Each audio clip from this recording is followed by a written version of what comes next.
If you want to make enemies, try to change something.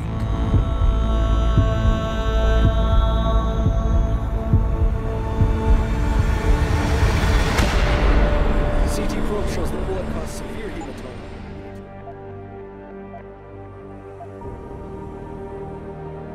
There's always a mixture of excitement and unease when you hear that an IP that you loved and maybe thought was lost forever is in the hands of a new developer. Or that maybe someone is working on a new reboot or a different take on characters you know and love. Part of this can be because sometimes properties, however amazing, are a result of a unique set of circumstances and people that created them, and that it's simply impossible to catch lightning in a bottle twice. Silent Hill, for example, was a result of the Konami misfits, whom the company had nowhere else to put, being shoved into the same room and asked to perform the impossible task of creating a game to compete with Capcom's mighty Resident Evil, with only a fraction of the resources and staff available to it. As such, it was simply impossible to recreate the circumstances that produced such a groundbreaking title once Team Silent was dissolved. And while there was some mileage and at least one unique and interesting take on the formula to come, the magic was gone from the series, and it ultimately declined into mediocrity. Other great failings include the DMC Reboot, which, while judged on its own merits, is a great game with its own unique story and interesting characters, was destroyed by fans who felt this was a massively inferior product to the original series and not the way they wanted to see it go. We feel excitement because we love the idea of returning to the long lost worlds and characters, but also unease because it's been done wrong so many times. Not just in games, but also Hollywood too, where producers with a mind for money commission a remake of a popular nostalgia movie and produces something that lacks anything resembling a soul. That being said, what happens when a developer gets it right? What happens when a team and a creative director, who really understand the property they're working on, put their heart and soul into bringing it into the modern era? What happens when writers with a real story to tell, and characters who can be truly invested in put pen to paper to tell a story in a world that is at once new and oh so familiar? What is the result of modern game mechanics being grafted onto a game that was completely revolutionary at its time and has scarcely been matched in its depth even today? What happens? Why don't we find out? This is Deus Ex Human Revolution.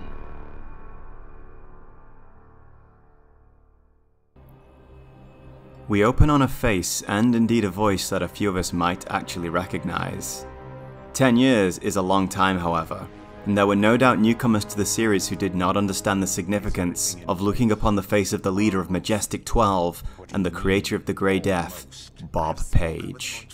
But 25 years is a lifetime away, and Bob is clearly just another Illuminatus at this point, one of many operating in the shadows of the world. But the wisely mastermind is clearly already setting things in motion. The controversial new science of human augmentation has attracted the attention of the most powerful people in the world, as well as protests and global news. And as we begin to get the idea that something very big is happening at the augmentation developer Sarif Enterprises, we rest our eyes on our new protagonist, Adam Jensen, whose only augmentation at the moment seems to be a baggy coat that makes him look much bigger than he actually is. The mission will require us to do more than frighten the NSF with our baggy coats that make us look bigger than we really are. Adam is sharing his office with Megan Reed, one of the foremost scientists in the field of human augmentation, and while he is clearly running security for her safety, you wouldn't be too hard pushed to think that their relationship is, or at least at some point was, more than professional. As our protagonist walks through the labs of Sarif Enterprises, we get a real sense of the work that's being done here, and can see a whole host of practical applications for people with disabilities and other medical conditions. And the word defense contracts comes up, along with examples of how this new field of research can easily be weaponized. We also meet a few of our supporting cast, and get the first hints of some, shall we say, stressed working relationships. You don't fix an entire firewall. You find the loophole and plug it. We come to understand that Megan has a lot of important research to present at a conference, and is deeply troubled about how she came across her most important discovery. Her fears get put to one side though, as what begins with a few minor technical errors soon reveals itself to be a full frontal assault on the Sarif building by unknown parties. With so much of their security resources focused on the conference that Megan is attending, the ex-SWAT become chief of security needs to go take care of things himself. This serves as our initial introduction to Adam's control and combat scheme, and given that he is just a fleshy meat sack at the moment, you need to get good with the cover mechanics fast. The tension ramps up though, when we see that the team of invaders is headed up by several soldiers rocking powerful military-grade augmentations. These people seem more like human heads attached to cybernetic bodies than people with enhancements, and when Adam finally comes face to face with their leader, things all go very bad for him.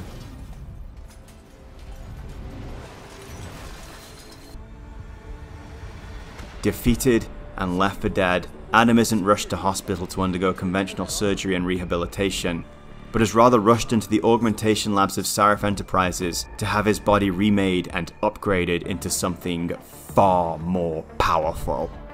The flesh is weak, but the metal is strong. We can rebuild him faster, stronger, better, and Adam's boss isn't just bringing his chief of security back from the brink of death, but also equipping him to come out on top the next time he meets enemies of this caliber. This intro shows an incredible flair for storytelling that is both a function of the writing, but also shows us just how much more cinematic games have become since the first game was made back in 2000. And so once again we are thrust into a world of political and corporate intrigue that routinely spills over into very real violence and even death. Jensen's story will start as a simple security operation to protect corporate interests, and send him flying around the world, thrust him into the heart of controversy and riots, see him dealing with the Chinese triads and corrupt private security, and ultimately pushing the button that could decide the fate of human augmentation and indeed steer the course of human destiny. The power players here are Adam's own boss Mr. Sarif, a man who's made his fortune from the new augmentation science, Hugh Darrow, the enigmatic and somewhat arrogant creator of augmentation technology, and Bill Taggart, a politician and founder of the group Humanity Front, a group that protests human enhancement through augmentation and whose members may be prone to getting a little out of hand at times. But you wouldn't be hard pushed to think that maybe shadowy figures are operating behind all this. The Illuminati are this time a much more abstract and shadowed conspiracy, as they now stand at the height of their power, operating through channels within channels, and toying with the lives of people like they are playthings. Adam has his work cut out for him if he's going to unravel the mystery of what happened in the Sarif labs and why they were attacked. And while this game brings so many new and wonderful features to the table, well, if you've watched any of my content before, you know I'm here for the story first. And this one doesn't disappoint at all. Our adventure really begins when Adam is called back to duty a little early to tackle a very serious situation once again facing the Sarif company. Having barely recovered from the previous attack and the loss of some of their top scientists in the process, one of their manufacturing facilities, which is storing a new military-grade augmentation called the Typhoon, has been attacked by an anti-augmentation terrorist group called Purity First. They've taken hostages, armed a bomb, and are gunning to destroy Sarif's new toys. Normally, this would be an operation for the police, but as you receive your briefing, you come to understand that Sarif has used his considerable pull to keep SWAT out of the building, so that his interests, aka the weapon, can be secured before the place gets raided, with the safety of the staff being a secondary objective. Nice guy. As we get to grip with Adam's new augmented rig, we progress through the facility in style, only to find that a human purity terrorist group is hiding secrets of its own. With this new mystery facing him, Adam pushes on to find the leader of the group and defuse a dangerous hostage situation before SWAT storm the building and take care of business. Upon returning to Sarif headquarters, however, he discovers that the official report doesn't include any mention of an augmented hacker at all. Adam now begins his exploration of a clearly poverty-stricken Detroit in a bid to gain access to the body of the hacker and find out what he was looking for. This is also where we first begin to engage with the game's many side quests, many of which are deeply woven into the meta-narrative, and we start to uncover suspicious truths about the attack on Sarif, the deaths of the scientists, and even Adam Jensen's own past. Breaking into the police station morgue and extracting the data from the hacker's neural hub sends Adam to a warehouse that is clearly a little more than it seems. In the depths of this place, he battles with one of the very mercenaries who attacked Sarif months before, and whose dying words offer him a clue as to where to go next. Get to Shanghai. Hengsha Court Gardens. Penthouse. Tell him... Tell him...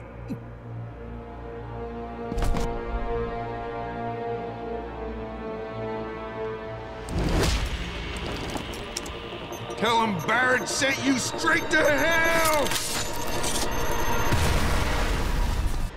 Hot on the heels of the hacker, Adam flies to the breathtaking Hengsha Island and gets involved in intrigues with the Chinese triads and at least one man whose name a few of us may even recognize. You're Tong.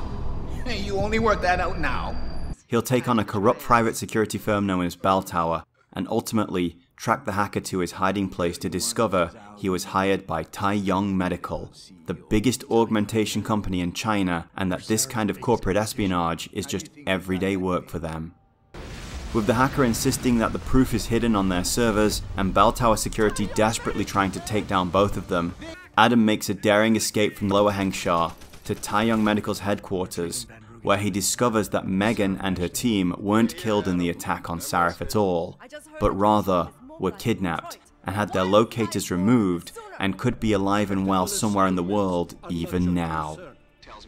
Rather than return home to give his report, Adam follows the lead back to Montreal to confront news reporter Eliza Kassan, who was implicated in the attack, only to discover that she is a holographic construct of an elaborate AI designed to manipulate public opinion through media spin on behalf of a dark and very powerful conspiracy that we may have all heard of at one point in this series.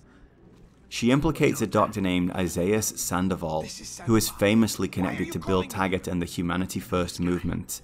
This sends Adam back to Detroit to confront anti-augmentation protests, pries a confession from Taggart, who seems genuinely in the dark about all of this, track down Sandoval, and discover that the trackers were impossible to remove and are simply broadcasting on a frequency so low they can't be picked up by any sensors. Armed with this news, Adam is able to get a lock on one such tracker back in Hengsha, but discovers its owner is already dead and his augmentations handed over to Tong and his Harvester gang. By helping out the Triad crime lord, Adam earns himself the information that leads to him stowing away on a ship that, after a small detour into the depths of hell, finally arrives in Singapore, where he will find the entire science team alive and well, and being made to work on a new biochip that will restrict the power that augmented people can wield. This is the desire of the Illuminati, who are seeking greater control over augmented people.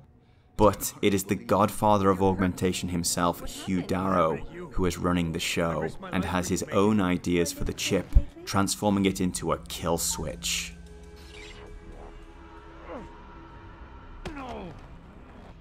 After a final showdown with the man who destroyed his body, Adam will rescue the hostages, but will already be too late. Hugh Darrow, in his desperation to show the world the error that he made in creating human augmentation, and to strike out against the Illuminati, activates the kill switch, driving augmented people all over the world into an insane killing frenzy. To stop it, Adam must catapult himself to the new Panchaea facility in the Arctic Ocean, fight his way into the heart of the facility, turn off the kill switch, end the madness, and report to the world what happened.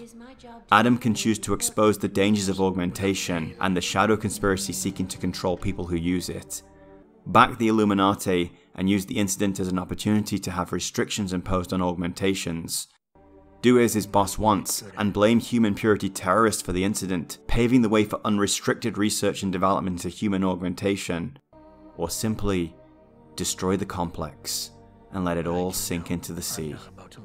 At least this way, no one gets to spin the story, and humanity will simply have to make up its own mind on where to go from here. From start to finish, this is a rollercoaster epic, a story with real soul, crafted around wonderfully realized characters and deep world building and lore. The world of Human Revolution is a wonder to behold. Built to take advantage of 7th generation console technology, this place is gorgeous. Much like the previous two games, This immersive simulation uses a combination of hub worlds and sprawling dungeon areas to weave its story. These areas are much bigger and more detailed than those in Invisible War, and are absolutely packed full of options for travelling around and engaging with your objectives. Exploration is very much back on the menu, with every problem having a wide variety of solutions depending on your augmentation and equipment loadout. As with the first game, you are going to get the most out of any mission by first moving quietly around the area, getting an idea of what options you have available for approaching a target, and moving forward from there. Combined with the way Adam can move through cover, and the third-person camera used when he's doing so, this can be really satisfying. And while I almost never play full pacifist, it gives me great pleasure to overcome challenges without even being seen once. But once again, it's the hub worlds and the variety of side gigs you can get there that really bring this world to life. The major locations here are the poverty-stricken Detroit City and the dazzling streets of Hengsha in China. And if that sounds kinda familiar to you, well... But we are not comparing apples to apples here. Deus Ex was made with much harsher hardware limitations, and that meant working with a minimal palette when building environments. But with the technology of the PS3 and the Xbox 360 representing the lowest limits for the game, so much more is possible. As mentioned, there are plenty of side quests to keep you busy in these areas, and while they all have their own rewards in terms of money, praxis, and equipment, the real reward is getting to explore this world and get a sample of life that goes on here. Before we even get out onto the streets of Detroit, we are tasked with exploring the extensive offices of Sarif HQ, as Adam has to investigate the disappearance of neuropazine, a drug that prevents augmentation rejection syndrome, and in the process starts an even bigger mystery of who is stealing money from everyone's office. In Detroit, we encounter gangs and dangerous criminals. There's an investigation into the police mishandling the matter of Megan's death, which foreshadows the discovery that she was merely kidnapped. There's also an investigation into a breach in Sarif's security network that leads to the discovery of a backdoor in the firewall set up by Mr. Sarif himself. This in turn leads to a very uncomfortable confrontation with the company CEO, and his confessing that he had an extensive background check run on Adam that turned up some very dark truths about just who he is. This doesn't actually have a bearing on the main narrative, but leads to us getting a peek under the hood of our stoic protagonist, as he's almost brought to tears by one particular encounter. Before I forget, if you see Adam, could you please give him this? It's for all the birthdays and Christmases I've missed. I've been saving them. I'll make sure he gets it. Thank you, dear. Why, he must be 12 or 13 by now. Make sure he gets something nice. But for all the visual wonder and deep storytelling there is built into Detroit, it's Hengsha that is the real standout location in the game. I mean, I don't know what it is about this series in China, but man, this place is amazing.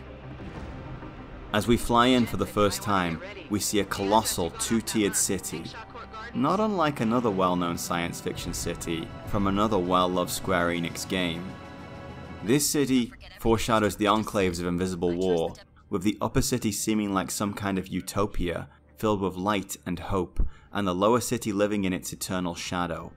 And while Lower Hengsha is a dangerous place run by triads and corrupt private security, it is far from the poverty-stricken world of Lower Seattle and Cairo that we find in Invisible War.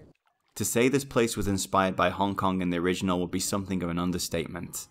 Everything from quiet rooftops and back alleys to the bustling Hive nightclub, we see reflections of the old game's location, and as amazing as that place is, this one definitely benefits from the technology upgrade.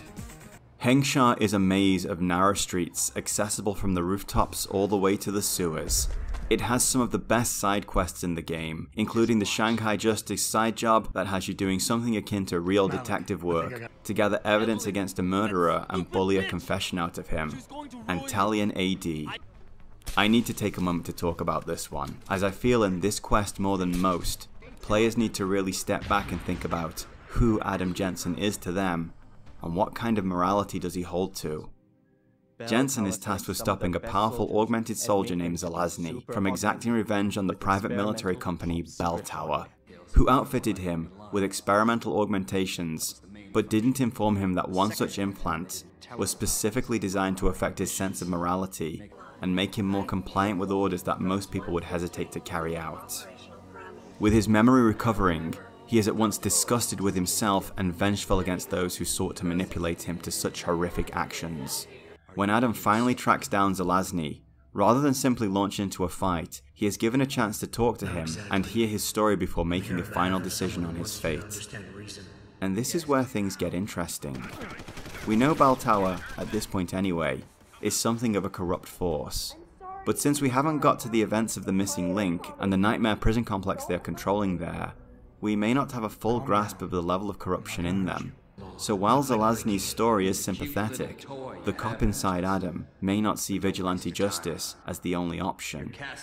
I'm not sure if there's a way to convince him to back down just through conversation, to be honest. And ultimately, given the choice of fighting him and letting him go, I knew I didn't want to hurt this man. But I really had to stop and think about the implications of my final decision when the conversation came to an end before agreeing to let him go about his business. It's moments like these, or when you storm into Taggart's presentation and challenge him on stage in front of a live audience, that really make this game memorable.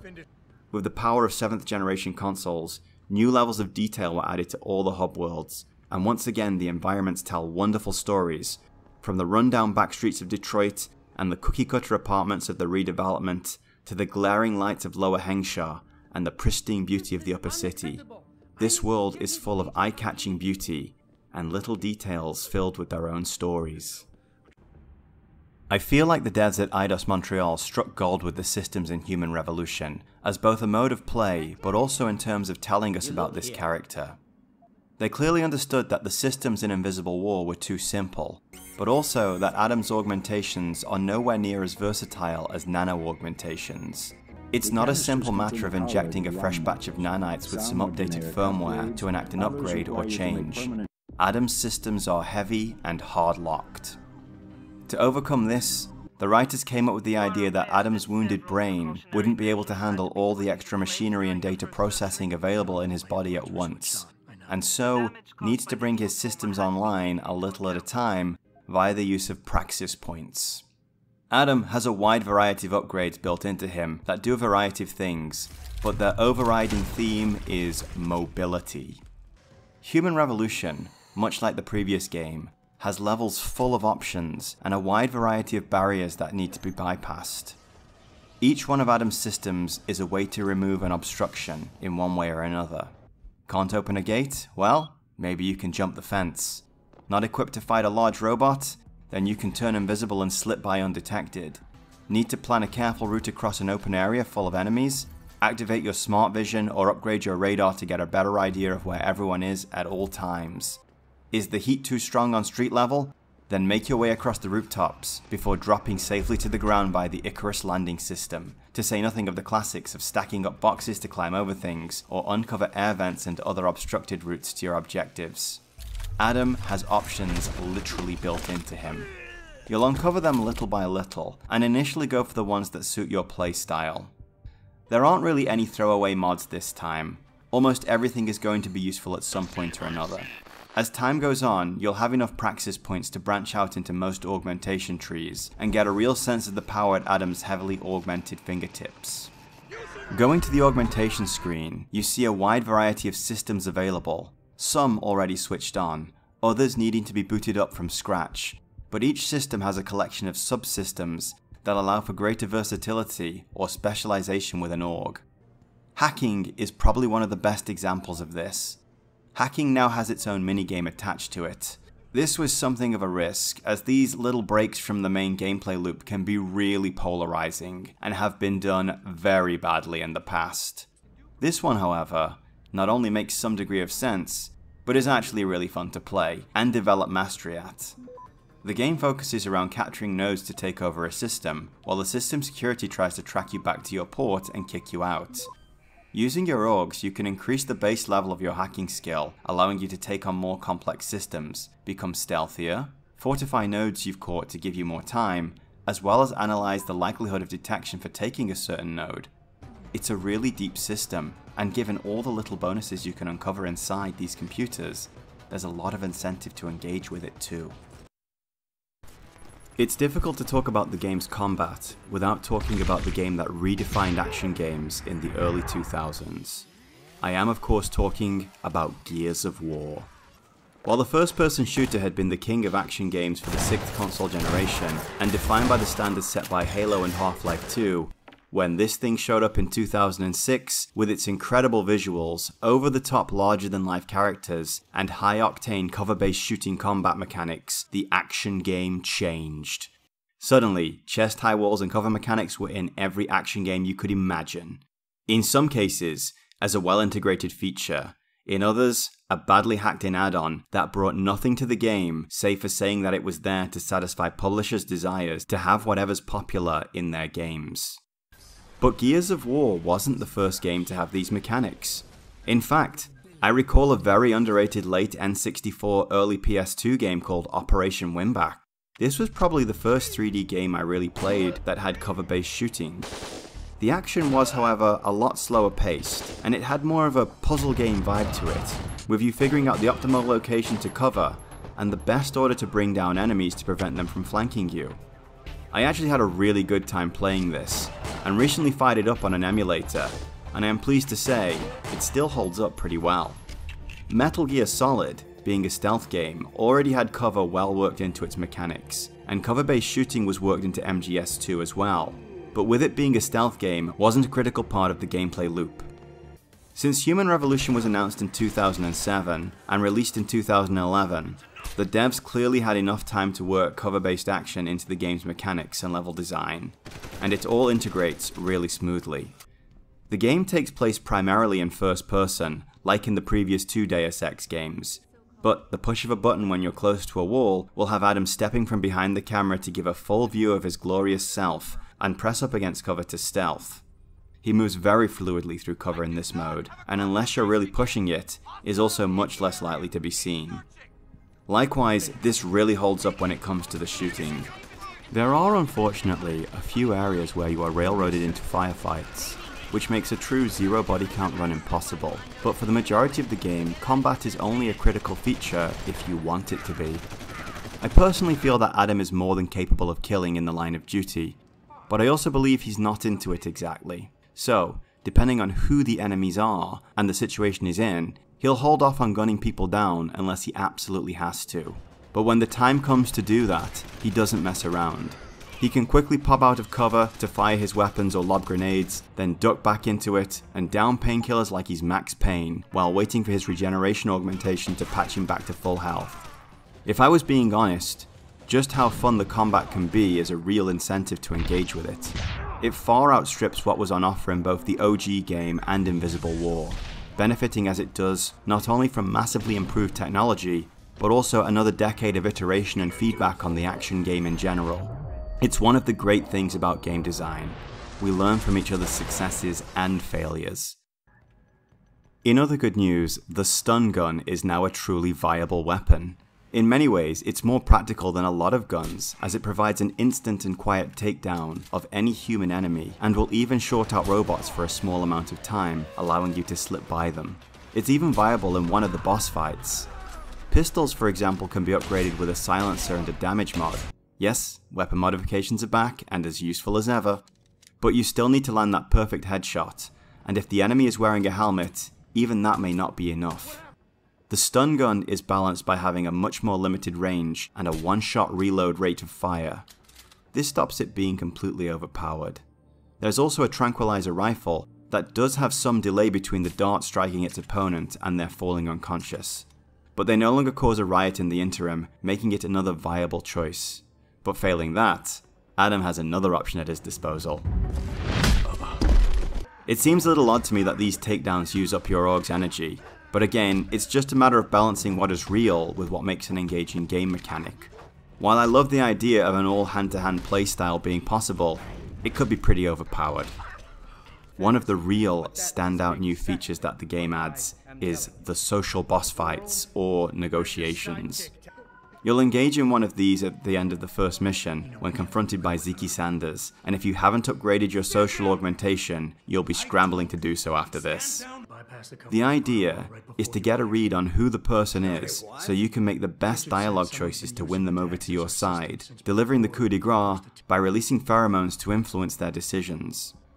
What's great about these is they actually address a long-held issue I've had with conversation trees. That being that they're sort of pointless. They can be found in abundance in old-school point-and-click adventure games, and while they can serve to break down conversations into various topics and let you choose the order you engage with them, you ultimately end up clicking and listening to every dialogue line, if for no other reason than a little fear of missing out.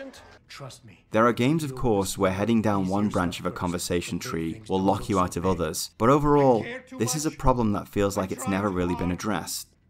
Deus Ex is a game where your choices matter, and given some of the outcomes of these negotiations, at least in these little isolated sections, the things you say really do matter. I talked in the Invisible War retrospective about how the endings were overall unsatisfying, and I'm pleased to report that while there are a couple of issues here, it's not exactly the case overall. The main issue is the push one of 4 buttons to choose your ending moment. Here, you are more than able to simply throw out all of the personal storytelling you've set in motion through your choices in the game, and simply press all the buttons to see which ending you like. What I really like about this particular game is that all the factions have a point of sorts. Certainly, all the factions are headed by selfish powers with only their best interests at heart, but the impact each choice can have on the fate of humanity is significant and far-reaching, and I'm still not sure which one I agree with the most. I probably disagree with Hugh Darrow the most. I simply don't think it's possible to open Pandora's box, decide you don't like what's inside, and try to close it again. Augmentation technology is controversial, but it's established. People have begun to enhance themselves and improve their quality of life through it. Certainly, there are problems with rejection syndrome and the need to constantly medicate, but it's an evolving science, and it's not something you can simply strip out of the world now.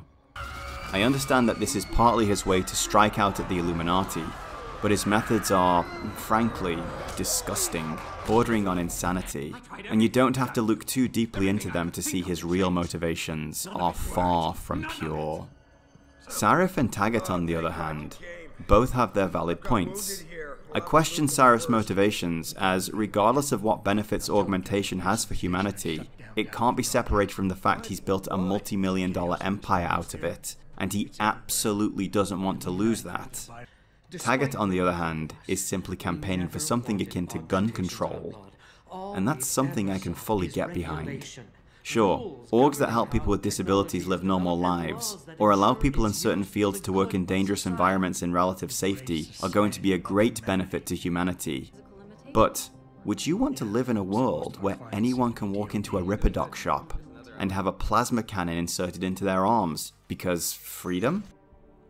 That being said, he makes it very clear where his allegiances lie, and as a rule, I never side with the Illuminati, especially when you see the kinds of things they're financing in the Missing Link DLC. It's funny, but the one ending I find utterly distasteful now is the one I chose way back when I first played this game. The nuclear option seems like fair play at first. Don't let anyone spin the story, and just trust people to figure it out for themselves.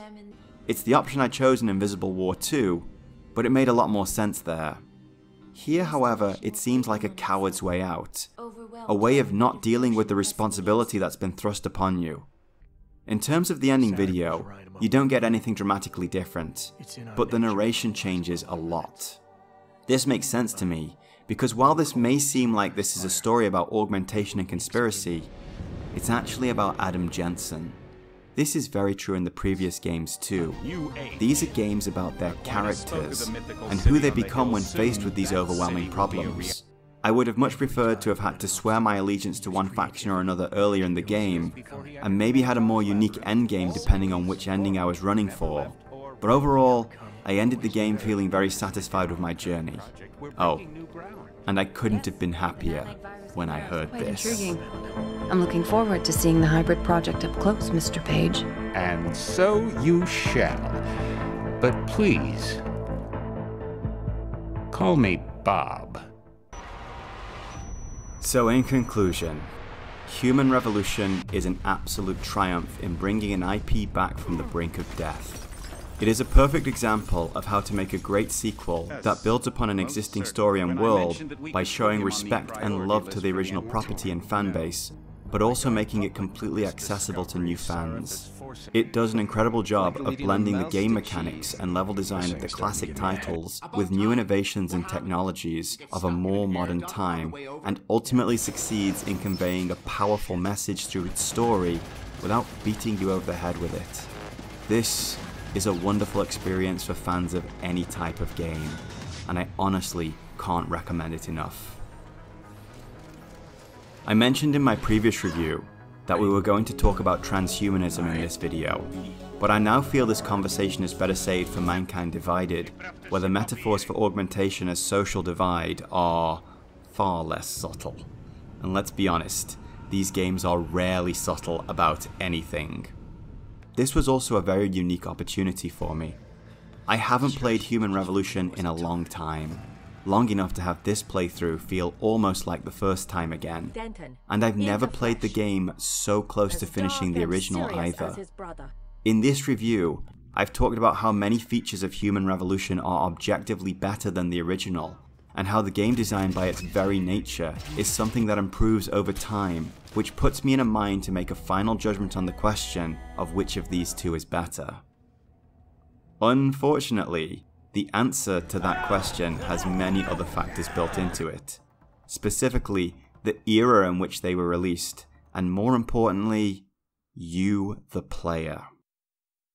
No matter how good a game is in terms of its mechanics and storytelling, the final judgment comes to you, and comes from a deeper philosophical question about who you are, and who you were at the time when you first played this game.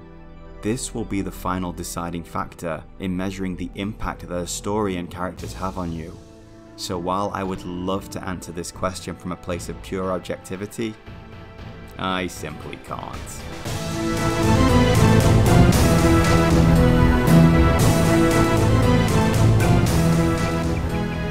And so, with the push of a button, we once again decide the fate of the world. Though, with this story being a prequel, we have some idea that things work out in their own way. The presence of augmented agents in UNATCO, and the continued research into nano-augmentation by VersaLife tells us that whatever button we push, it all works out in the end. Well, kind of. However, Adam Jensen's story, it seems, is far from over. For in the aftermath of the terror brought on by Hugh Darrow's kill switch and the countless murdered and injured in the chaos, the world's view of augmentation as a way to control our own evolution will change drastically, and the city of Prague will enact new segregation and indeed persecution laws of the augmented population, a precedent that if followed could lead to all-out war between humans and orgs. With tensions rising globally, the dark powers that pull the strings of the world will once again seek to assert their total domination over any who would dare stand against them. And Adam will once again have to take the fight to them. But which side will he choose, with mankind divided?